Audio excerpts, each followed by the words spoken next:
Chers amis, recevez mes salutations fraternelles de la part de notre Seigneur Jésus-Christ. Seras-tu bouc ou brebis?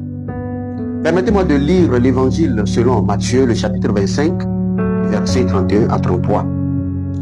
Lorsque le Fils de l'homme viendra dans sa gloire avec tous les anges, il s'assiera sur le trône de sa gloire. Toutes les nations seront assemblées devant lui. Il séparera les uns d'avec les autres comme le berger sépare les brebis d'avec les boucs.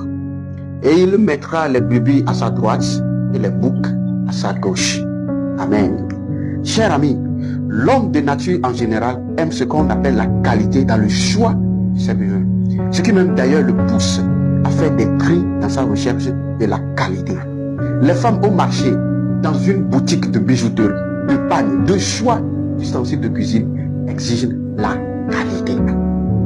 Un agriculteur ou un cultivateur fait bien le choix de ses graines avant toute semence. Et à la récolte, il fait les tris, sélectionne les bonnes graines, les graines de qualité et jette les mauvaises. L'achat d'un terrain, la sélection des maçons, des menuisiers et même le choix des électriciens exigent des personnes de bonne qualité, des personnes de qualité qualifiées afin d'avoir une maison bien construite. Même pour choisir son époux, son épouse, pour construire un bon foyer digne de ce nom, la qualité s'impose.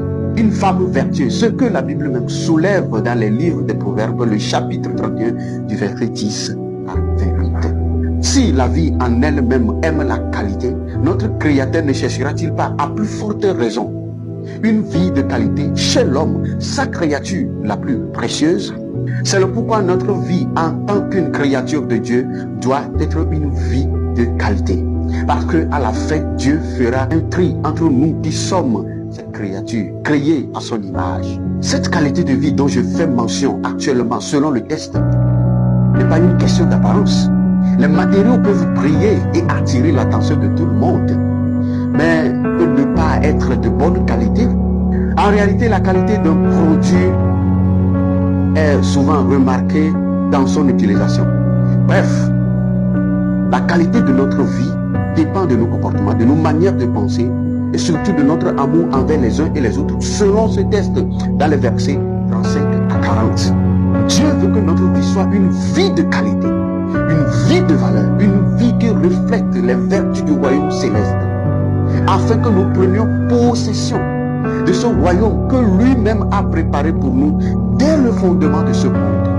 Alors, comprenons que si ici-bas, nous faisons des tris pour avoir des matériaux